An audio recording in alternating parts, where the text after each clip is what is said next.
Tout commence en Afghanistan. Tony Stark est dans une voiture de l'armée, accompagné par 4 officiers américains. L'ambiance est très chill, tout le monde rigole, jusqu'à ça. Attends. La situation dégénère brusquement. Tous les soldats se font tuer, Tony est blessé par une des armes de sa propre entreprise et s'évanouit. Il est ramené par ses assaillants dans un endroit encore inconnu. C'est comme ça que commence Iron Man, mais pas de temps à perdre, on se retrouve 36 heures plus tôt pour comprendre tout ce qu'il s'est passé. Tony Stark est le fils d'un célèbre inventeur d'armes, il a tous les traits de l'enfant prodige. À 6 ans, il construit une moto, à 17 ans, il obtient son diplôme du MIT mention très bien s'il vous plaît. Bref, c'est un génie. Son père meurt quand il est encore jeune, et l'entreprise de Stark est reprise par son ami Obadiah Stane. Lorsqu'il a 21 ans, Tony reprend les rênes de Stark Industries et innove pour perfectionner ce qui a été fait par son père. Car ouais, c'est important de le rappeler, il est patriote et fabrique des armes pour son pays, pour bien évidemment défendre la liberté et la démocratie. Ah, les USA! Ce soir-là, notre héros reçoit justement un prix appelé Apogee Award. Très prestigieux, mais qui ne semble pas l'intéresser parce qu'il n'est pas présent à la cérémonie. La plus grande vertu de Tony, je l'avoue, est aussi son plus grand défaut. Il est toujours en train de bosser. Ah oui, en effet, ça bosse dur. Ouais, Tony Stark est milliardaire, arrogant, un peu addict aux jeux, mais surtout aux femmes. Dites-vous qu'il accepte seulement une interview avec une journaliste car elle est mignonne. Cette dernière lui demande justement s'il ne se sent pas mal pour son business de vente d'armes. Ce à quoi Stark répond dans les grandes lignes qu'il s'en bat les couilles. La journaliste n'est pas fan de lui, ça c'est sûr, mais il arrive quand même à la ramener dans sa villa.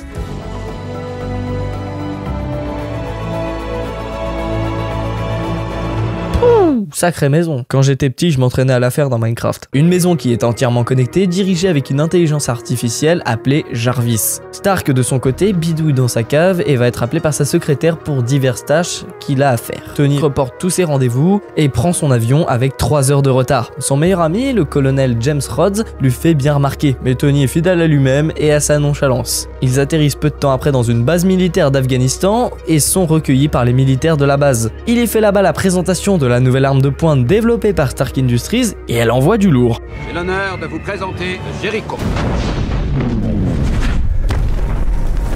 La paix et la démocratie vont bien être défendues avec ça. Stark annonce les causes du contrat, 500 millions de dollars pour ses missiles, franchement les affaires marchent pas mal pour lui. Il part ensuite avec son escorte et la suite, bah on la connaît.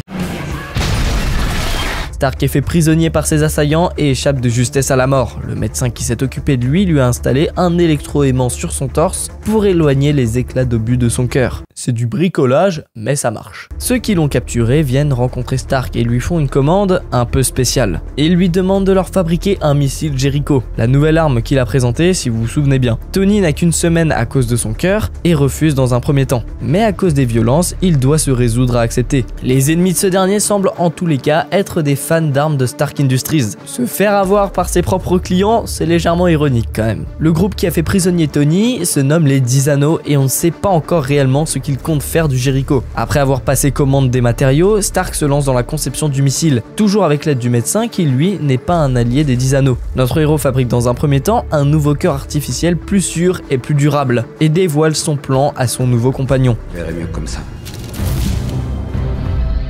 Impressionnant. Tony continue sa construction, mais le chef des 10 Anneaux commence à avoir des doutes. Il descend donc rencontrer le duo et les met au défi. Il menace le médecin qui n'avoue rien. Le chef les laisse finalement, mais le temps presse, plus qu'une seule journée.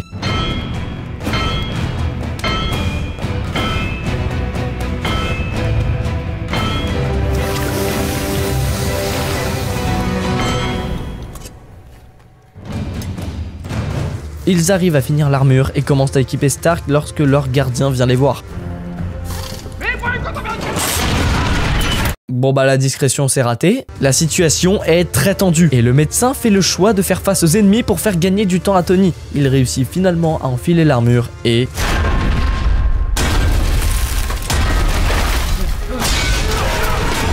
Ouais, franchement c'est pas mal. Dans son armure, Tony est immunisé aux balles et il se débarrasse sans mal des soldats. Il retrouve une dernière fois le médecin au bord de la mort qui lui transmet ses dernières paroles. Il lui dit de ne pas gâcher sa vie et de faire le bien. Tony sort de la grotte et essaie de s'enfuir. Il est mis en difficulté par les mitrailleuses de ses assaillants qui mettent à mal son armure. Dans un dernier élan, il utilise les propulseurs de l'armure pour s'envoler et finit par s'enfuir. En retombant dans le désert, l'armure est détruite, ce qui laisse Stark tout seul. Il est heureusement retrouvé peu de temps après par les hélicoptères de son ami Rhodes. De retour au pays, il est accueilli en héros, et la première chose qu'il fait est de convoquer une conférence de presse, si on nommait le cheeseburger bien sûr. Tony raconte ce qu'il a vu en Afghanistan, quand ses soldats sont morts par ses propres armes, que lui a failli mourir par ses propres armes, et il décide de faire un choix lourd de sens. À partir d'aujourd'hui, je décide de fermer la manufacture d'armes à feu Stark International. Bien sûr, son choix n'est pas acté, mais Stark y est décidé. L'ancien associé de son père, Stein, est opposé à ce choix et demande à Tony de s'effacer avec les temps troubles qui arrivent. On apprend au même moment que la technologie qu'utilise notre héros pour son cœur est vieille de 30 ans et n'avait en aucun cas été perfectionnée.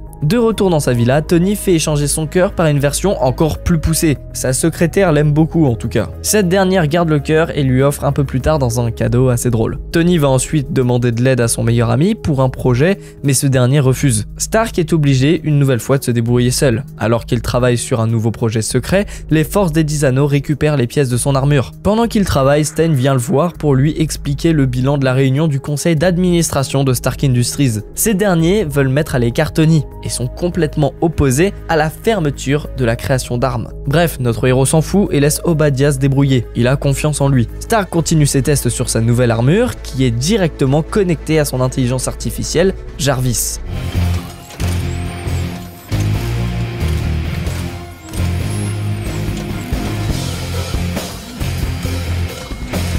Elle commence à avoir de la gueule, ouais c'est clair. Tony s'envole avec son nouveau jouet et essaie d'aller le plus haut possible. Bon, il est une bonne fois pour toutes devenu Iron Man. Tony atterrit chez lui en un seul morceau, c'était pas gagné, mais il a fait le gros du travail. Notre héros décide de se rendre à un gala en son nom pour prouver qu'il n'est pas dépressif, comme le disent les médias. Il apprend là-bas que c'est en vérité Stein qui l'a trahi. C'est lui qui l'a évincé de Stark Industries. Cette nouvelle déplaît fortement à Tony, qui voit par la même occasion que ses armes ont été vendues aux 10 anneaux pour faire des massacres en Afghanistan, et évidemment sur des victimes qui n'ont rien demandé. Notre héros prend alors la décision de faire justice lui-même.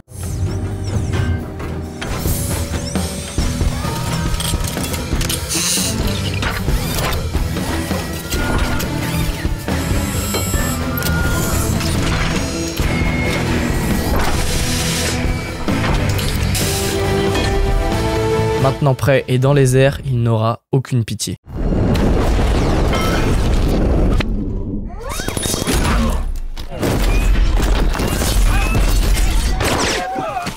Iron Man se débarrasse sans mal des attaquants et détruit même en un seul tir un tank. Il se fait repérer par les forces américaines, mais arrive à les esquiver. Rhodes appelle Tony qui lui explique qu'il est l'objet pourchassé par les avions américains. Après un long affrontement, Stark sauve l'un des soldats dont il a détruit l'avion puis repart chez lui. De l'autre côté, Stein collabore avec le chef des 10 anneaux. Du moins, il collabore, on peut dire qu'il est le commandant. Ce mec est l'enfoiré pur sang. Tony envoie son assistante Pepper récupérer des informations sur Stein, ce qu'elle réussit à faire en se faisant malgré tout repérer par ce dernier. Elle apprend là-bas que c'est lui qui a commandité le meurtre de Stark et qu'il compte recréer l'armure. Mais alors qu'elle revient pour transmettre ces informations à son patron, Stein paralyse ce dernier puis lui prélève son cœur. Notre héros arrive malgré tout à récupérer l'ancien cœur que Pepper avait gardé en cadeau et repart avec l'aide de son ami Rhodes. Dégage le ciel. Pepper de son côté se rend à l'endroit où est Stein, mais ce dernier est déjà en train de s'équiper avec l'armure. Vous croyez que vous allez où comme ça? Nous n'avons plus besoin de vos services. Ok, là ça devient tendu. Iron Man arrive à ce moment-là pour sauver Pepper et il commence son affrontement avec Stein.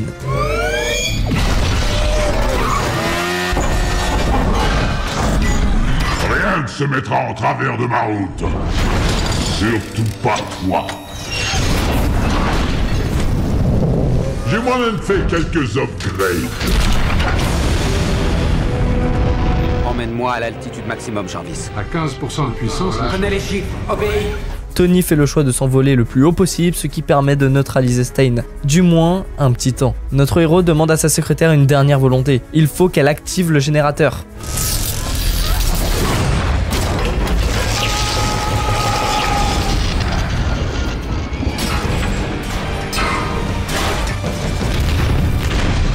Tony Stark s'en sort une bonne fois pour toutes et sans trop d'égratignures. Il reçoit l'aide d'un groupe privé qui se fait nommer le Shield pour faire passer officiellement les faits. Maintenant, va falloir baratiner pour la conférence de presse. En vérité, Je suis Iron Man. Au même moment où Tony annonce au monde entier qu'il est Iron Man, un homme appelé Anton Vanko meurt. Son fils, Ivan, décide alors de se venger. Il semblerait que son père ait travaillé dans le temps chez Stark Industries, et pas sur n'importe quoi, sur le réacteur ARC, ce qui a servi de base au cœur de Tony. Seul chez lui, Ivan va réussir à reproduire la technologie de Stark. Cet homme est lui aussi un génie. Peut-être pas autant que Tony, mais quand même. Du côté des États-Unis, Tony fait le show dans son costume. C'est maintenant une superstar. Vous avez manqué. C'est vrai, je m'éclate. Ce n'est pas à moi de dire que le monde connaît aujourd'hui sa plus longue période de paix ininterrompue uniquement grâce à moi. Par contre, il a toujours autant le melon. Tony présente son projet de la Stark Expo pour le monde du futur. Il est convoqué par le Sénat le lendemain, on peut dire que son emploi du temps est chargé. Là-bas, on lui demande si son armure est une arme, mais Tony refuse d'admettre ça. Si Iron Man est une arme, il ne lui appartient plus. Il peut donc tomber dans de très mauvaises mains, et par extension devenir une source de mort. Et ça, on le sait déjà, mais ce n'est absolument pas la volonté de Tony. Pour appuyer leurs propos, le Sénat fait appel au PDG Justin Hammer, le principal concurrent de Stark Industries. Il est clair que le gouvernement n'est pas de son côté, mais Tony compte utiliser ses propres moyens. Il prend le contrôle des écrans de la salle et...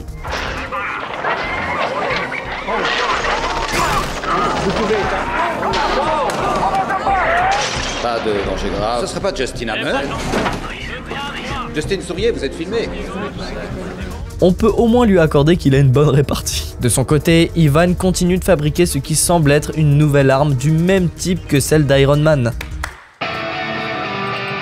Réveille-toi pour pas y rentrer. Pour l'inauguration de l'expo, un véritable triomphe comme votre audience sénatoriale. Eh ben, il en a fait des armures, hein. On apprend de la part de Jarvis que la santé de Tony se dégrade rapidement. Le métal qu'il utilise dans son cœur artificiel fait des dégâts à son corps. Et pour l'instant, aucune alternative n'a été trouvée. Stark est donc mourant et nomme par conséquent sa secrétaire Pepper à la tête de l'entreprise, sans lui dire son état de santé bien sûr. Il fait signer le contrat quelques jours plus tard par une certaine Nathalie Rushman qu'il a envie d'avoir en assistant. Bref, Tony se rend au Grand Prix de Monaco peu de temps après, il y revoit cette fameuse Nathalie et son concurrent Justin Hammer.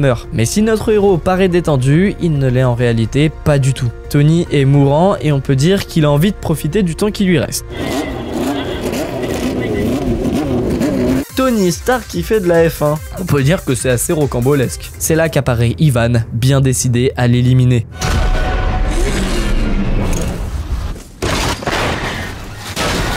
Et vu sa puissance, il en est capable. La voiture de Stark est retournée. Il doit maintenant faire face à Ivan en étant complètement désarmé. Heureusement, Pepper et Happy arrivent et percutent leur ennemi.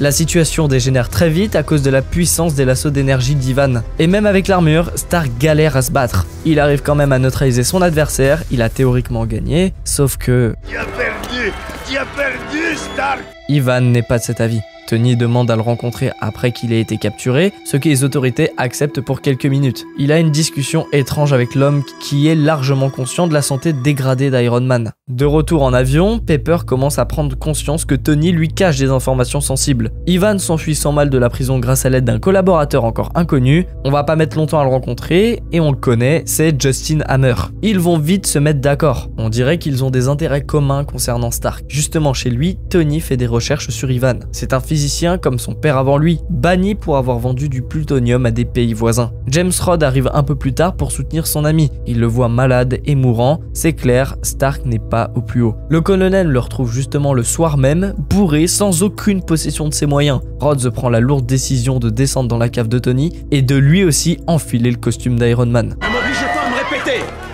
Sortez tous! Tu n'es pas digne de cette armure! Déconnecte-la! Les deux amis se battent dans un combat fratricide complètement idiot. On est très loin du Tony Stark héroïque qu'on avait avant. Tu veux essayer de tirer? Baisse la main! Non!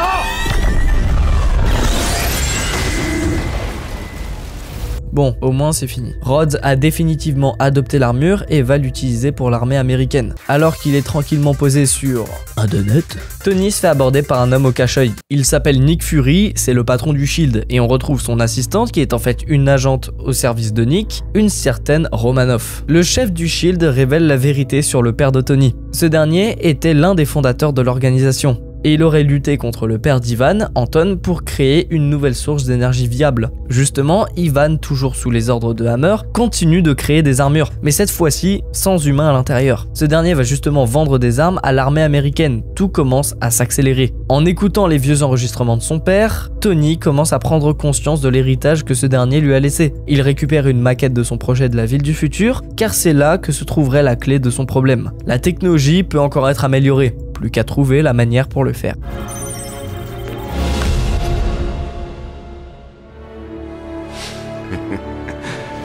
L'élément proposé devrait constituer une alternative viable au palladium.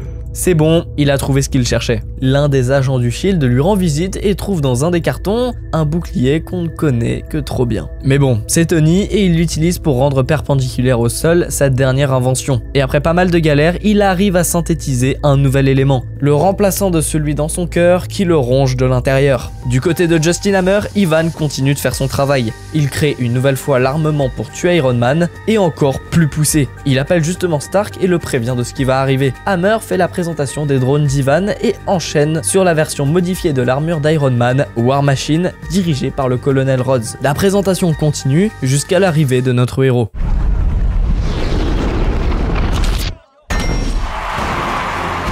On a des ennuis. Oh le flow! Ivan passe à l'attaque, il prend le contrôle de l'armure de Rhodes et commence à foutre le bordel. Iron Man est maintenant pourchassé par une armée de drones et War Machine. La situation prend une tournure compliquée, mais Tony est en pleine possession de ses moyens.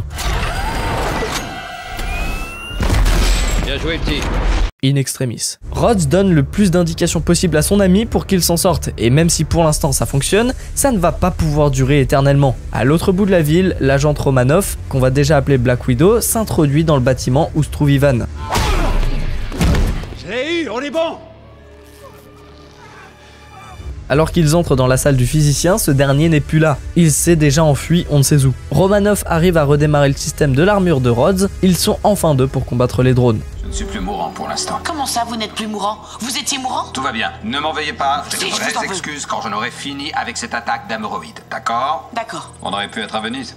Oh, je vous en prie. Après cette courte altercation, Tony reprend du service, et ils sont bien entourés on va dire. Le duo élimine les drones d'Ivan, mais ce dernier est toujours en liberté. Justin Hammer est arrêté par la police, plus qu'à avoir le physicien russe.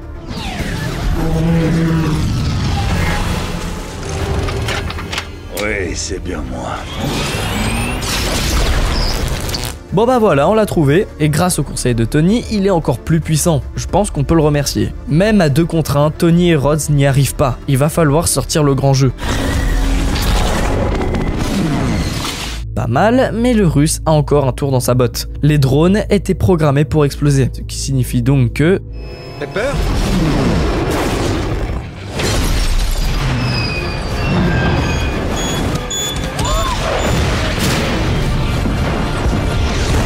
Bon bah ils s'en sont sortis. Et directement après ça, Pepper dépose sa démission. Gérer une semaine de Stark Industries l'a bien dégoûté du job.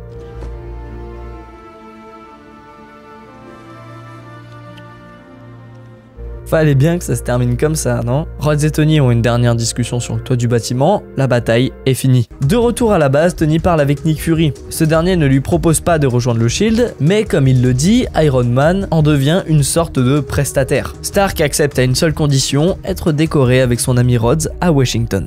Merci, lieutenant-colonel, pour votre exceptionnelle vaillance et votre bravoure. Merci pour votre exceptionnelle vaillance et votre bravoure.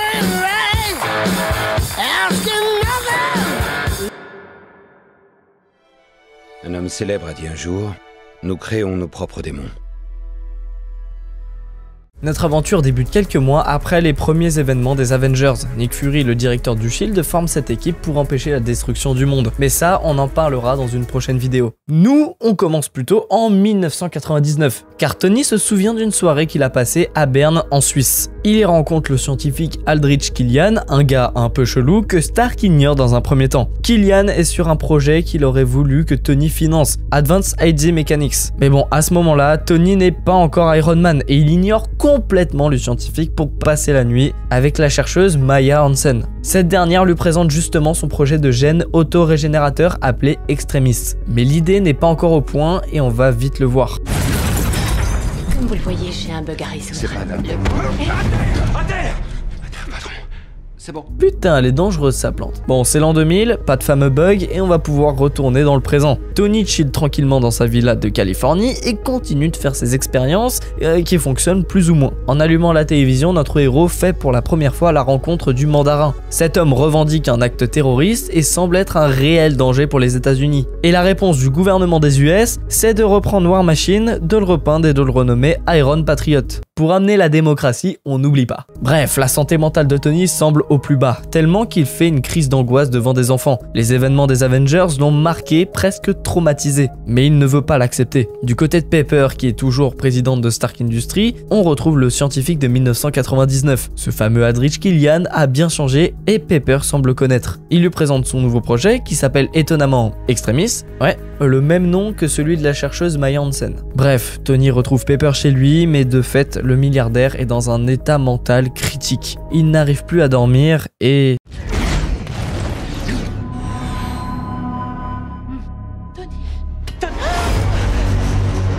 Coupure!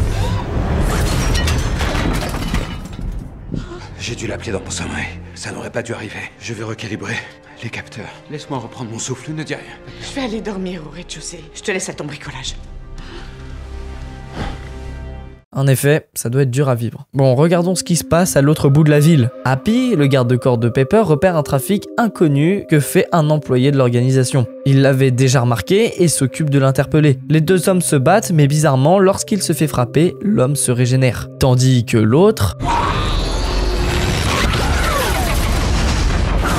Je crois que le problème de la plante n'a pas été résolu à 100%. L'homme sort de l'explosion indemne, ce qui n'est pas le cas de Happy. Il est pas très happy là. Ce dernier arrive à s'en sortir mais est dans un état critique. Le mandarin revendique l'explosion et continue ses crimes, ce qui commence réellement à énerver Stark. Tony décide de le défier. Il compte bien s'en débarrasser seul. En commençant son enquête, Tony se rend compte que cet attentat n'a rien de hasardeux. C'est le même modus operandi que d'autres attentats du mandarin. Des attentats suicides de militaires. Après avoir donné son adresse à la presse, Tony se fait rendre visite par Maya Hansen, la chercheuse suisse. Alors qu'elle tente de lui dévoiler des informations, ils se font interrompre. Parce que bon, donner son adresse au mandarin, c'est pas un move de génie.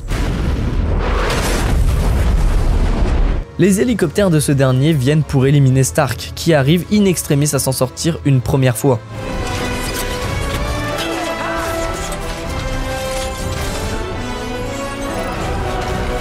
Les assauts continuent, mais Iron Man détruit 2 des hélicoptères. Le dernier donne cependant bien plus de fil à retordre à Tony, qui est en position d'infériorité. Pepper et Hansen évitent de justesse la mort, mais Iron Man est maintenant sous l'eau dans une situation bien merdique. Grâce à Jarvis et dans un dernier effort, il arrive à remonter à la surface pour finalement s'écraser plus de 1000 km plus loin dans le Tennessee. Il y rencontre là-bas un petit garçon fan de mécanique et va commencer les réparations de l'armure. Après que Maya et Pepper aient été sauvés, la scientifique fait part d'un de ses soupçons à la présidente de Stark Industries. Hansen pense que son patron, Aldrich Killian, travaille avec le mandarin, ce qui expliquerait toutes ces explosions. Tony refait une crise d'angoisse, mais continue son travail. Il fait des recherches sur l'attentat suicide du Tennessee, aussi revendiqué par le mandarin et réalisé par un ancien soldat. Après avoir discuté avec un proche du militaire, Tony se rend compte de la réalité. Le soldat a servi d'arme et ne s'est pas volontairement tué. Stark se fait repérer juste après par une agente du mandarin qui possède le fameux gène de régénération, ce qui lui ajoute aussi un pouvoir de chaleur. Pas mal. Pour s'en sortir, va maintenant falloir être malin.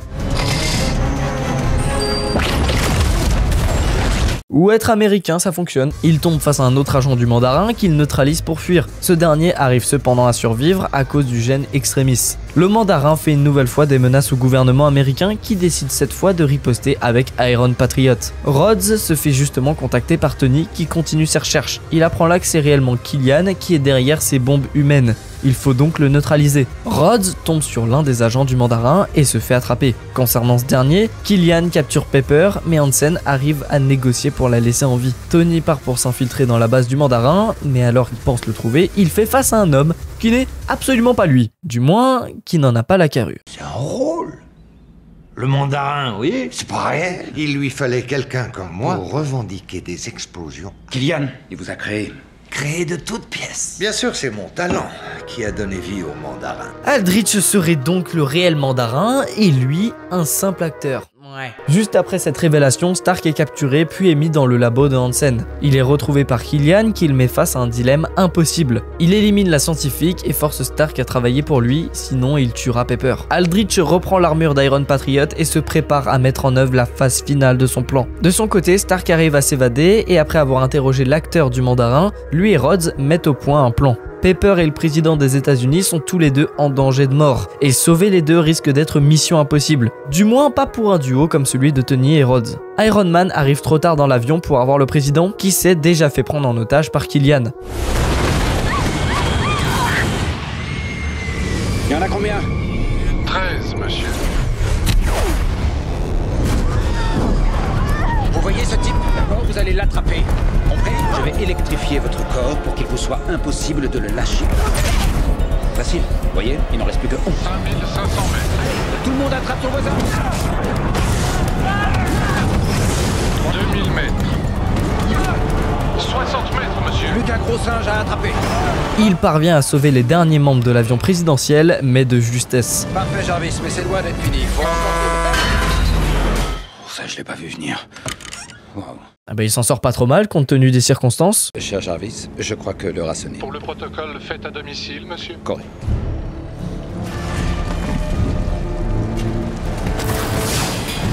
Killian dévoile alors son plan au président qui l'apprête à tuer. Le vice-président est corrompu sous sa coupelle. Et la raison, on peut déjà la deviner. Sa petite fille est amputée. Ce qui signifie qu'Extremis constitue un très bon moyen de chantage. Rhodes et Stark s'infiltrent sur le cargo où se trouve Killian et se font repérer. Leurs ennemis se multiplient, ils ont besoin de renforts. Tu les vois? Est-ce que... Mais... C'est tout vrai.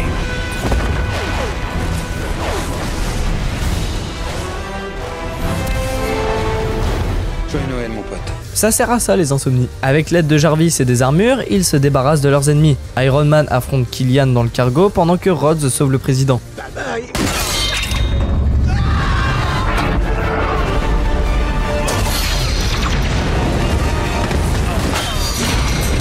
Ça vous va sacrément bien, monsieur le président. Mais j'ai besoin de cette armure. Même sans armure, il se débrouille, hein. Rhodes récupère l'Iron Patriot et s'envole avec le président, alors que Tony essaie de sauver Pepper. Sa petite amie saute, mais il n'arrive pas à la rattraper. Stark est au bord du gouffre, mais doit continuer son combat contre Killian.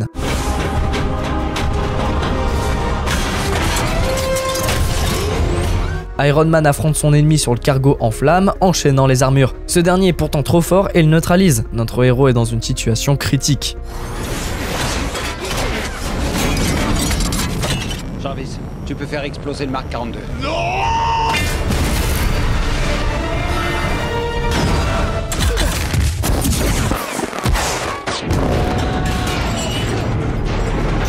Son ennemi n'a pourtant pas dit son dernier mot, mais grâce à Pepper, Killian est mis hors d'état de nuire. Leur ennemi explose définitivement, enfin débarrassé de lui après toutes les horreurs qu'il a commis. Iron Man a une nouvelle fois réussi, il peut maintenant profiter. Tony soigne Pepper et fait aussi en sorte d'enlever les éclats d'obus qu'il avait dans le cœur. Il prend du bon temps avec sa petite amie, offre au petit garçon qui l'avait aidé un nouvel atelier complètement neuf et peut enfin se reposer. On peut me prendre ma maison, tous mes trucs et mes jouets. Il y a une chose qu'on ne m'enlèvera pas. Je suis Iron Man.